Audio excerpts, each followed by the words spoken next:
안녕하십니까. 김경국TV 시작하겠습니다. 오늘은 문재인 전 대통령의 딸 문다혜 도대체 무슨 배짱인가 이런 주제로 좀 얘기를 해볼까 합니다. 말씀드리기 전에 구독과 좋아요 그리고 알림 설정은 저에게 큰 힘이 된다 이 말씀부터 드릴까 합니다. 문다혜가 제주도 주택과 서울 영등포 오피스텔을 불법 숙박업소로 운영해왔다는 소식은 이미 다 보도가 됐죠. 그리고 지난 22일에는 이 와중에도 문다혜는 불법 숙박업을 계속해왔다 이런 내용의 언론 보도도 있었습니다. 보통 사람들은 그러죠. 불법 행위를 저지르다가 이렇게 발각이 되면 들키면 뜨거라 하면서 그만두죠. 깜짝 놀라서 큰 죄건 적은 죄건 범죄 행위를 중단하기 마련입니다. 그런데 문다혜는 아닌 것 같습니다. 마치 니까 것들이 뭔데?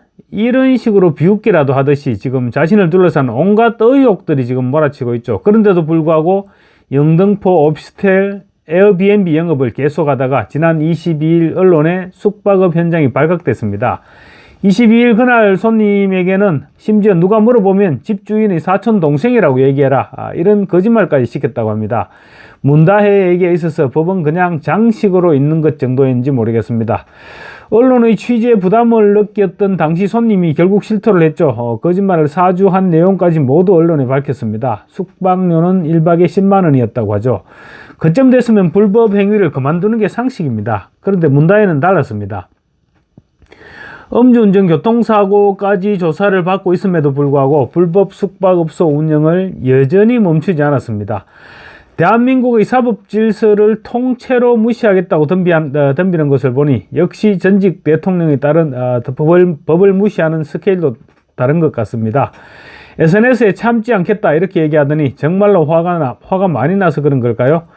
채널A 보도에 따르면 문다혜는 오늘 그러니까 28일 오늘도 영등포 오피스텔의 손님을 투숙시켰습니다. 채널A가 아마도 이 오피스텔을 지속적으로 감시하고 있었던 것이 아니냐 이렇게 생각되기도 합니다만 어쨌거나 오늘 오후에도 문다혜가 아닌 다른 남녀가 이 공유 숙박업을 한다는 오피스텔을 드나들다가 목격됐습니다. 채널A 기자가 공유 숙박 애플리케이션으로 투숙 예약을 한 건지 물었더니 아니라면서 원래 사는 사람이라고 했다고 합니다. 근데 잠시 후 오피스텔을 나섰던 남녀에게 다시 한번 방문 이유를 물었더니 따로 연락을 하겠다면서 서둘러 자리를 피했다고 합니다. 아마도 기자 명함을 받아들고 무척이나 부담이 됐던 모양입니다. 그런데 이들이 보여준 반응이 일반적인 정상적인 사람의 반응이죠. 뭔가 잘못됐다는 사실을 느끼면 이상한 낌새를 채우고 부끄러워하는 것이 정상이란 말입니다. 그런데 민주당 좌파들은 한결같이 부끄러움이 없죠. 부끄러움이 없고 끝까지 거짓말로 일관합니다. 그래서 끝에 마지막 순간에 들키면 그래서 뭐 어쩔 건데 이런 식이죠.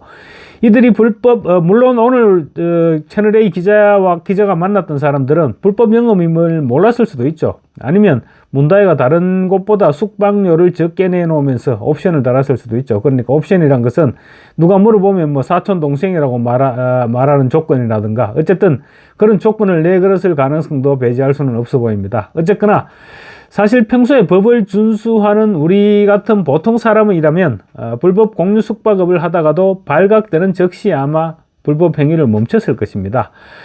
그런데도 문다혜는 끝까지 멈추지 않고 있습니다. 그래서 아마도 불법 숙박업과 관련해서는 더 엄한 처벌을 받게 되지 않을까 이렇게 생각해 봅니다.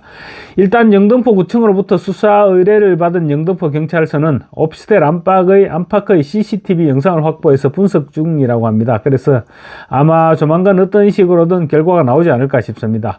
그런데 정말로 충격적이기는 합니다. 이 와중에 오늘까지 불법 숙박업소를 운영했다는 것은 정말로 아까도 말씀드렸지만 보통 사람으로서는 상상하기도 어려운 일입니다. 문다혜는 해당 영등포에 있는 해당 오피스텔을 지난 2021년 매입했습니다. 그리고 그 이후 관할구청에 신고하지 않은 채 공유 숙박 플랫폼을 통해서 공유 숙박업을 운영해서 공중위생관리법을 위반했다 이런 지적을 받고 있습니다. 문다혜는 불법 숙박업과 관련해서도 아마도 가중처벌을 받을 가능성이 높아 보이는데 음주교통사고도 음주운전치상죄로 가중처벌이 예상됩니다. 이러다가 자칫하면 아마 이 불법 숙박업 그리고 음주교통사고로 구속되는 것은 아닌지도 모르겠습니다. 경찰이 피해자인 택시기사가 진료를 받은 경기도 양주에 있는 한의원 한의원을 압수수색했는데 기사가 상해 진단서를 발급받지 않았다고 합니다. 그래서 진단서와 의료 소견서는 확보하지 못했습니다. 그래서 가중처벌되는 교통사고 상해치상 처벌이 불가피해진 것이 아니냐, 이렇게 언론에 보도됐는데 경찰의 설명은 달랐습니다. 우종수 경찰청 국가수사본부장은 오늘 정례 기자간담회에서 음주운전 등 중과실 교통사고의 경우 합의 여부와 관계없이 상해 여부를 판단해야 된다라고 말했습니다. 합의 여부와 관계없이 상해 여부를 판단한다는 것은 상해가 있었다고 판단이 되면 가중처벌을 하겠다는 얘기죠.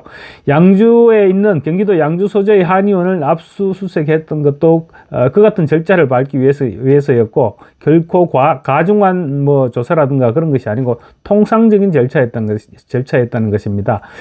원래 운전기사의 상해가 확인되면 단순 음주운전보다 형량이 높은 교통사고 처리 특례법 위반 또는 특정범죄 가중처벌법상 혐의가 특정범죄 가중처벌법상 상해치상 혐의가 추가 적용될 수 있고, 그렇지만 다만 피해자가 진단서를 이미 제출하지 않아서 압수수색을 통해서 확보하려고 했던 것뿐이라는 것이죠.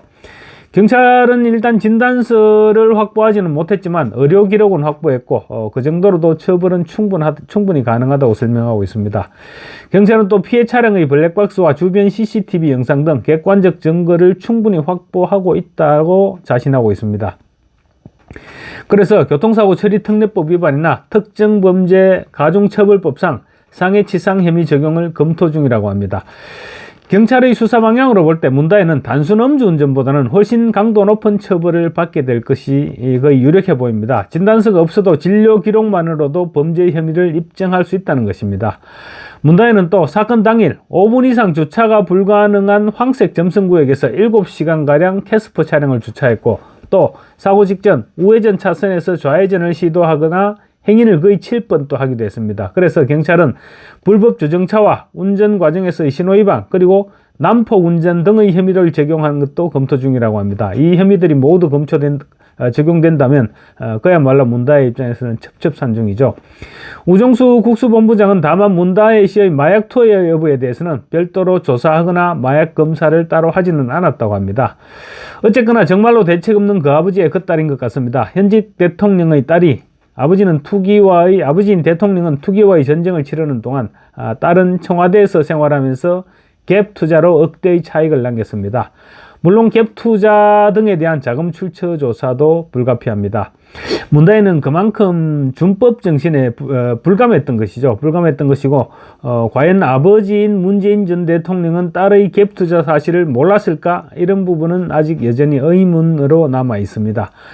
문다혜는 또 불법 숙박업, 그리고 음주운전, 이런 것들과는 별개로 문재인의 뇌물 혐의를 수사 중인 전주지검이 문다혜에게 이달 말 이내로 소환을 통보해둔 상태입니다. 그래서 소환에 응할지 어쩔지는 아직 확실치 않습니다만, 어쨌거나 수일 내로 검찰에 출석을 해야 될 것이고, 또 그렇게 되면 다음 수순은 문정숙 부부의 소환이 되지 않을까 싶습니다. 정말로 지긋지긋합니다. 검찰은 빨리 속도를 내서 문재인 전 대통령 일가족들의 얽힌 의혹들에 대한 국민들의 궁금증을 속 시원하게 풀어줘야 되지 않을까, 그렇게 생각됩니다. 감사합니다.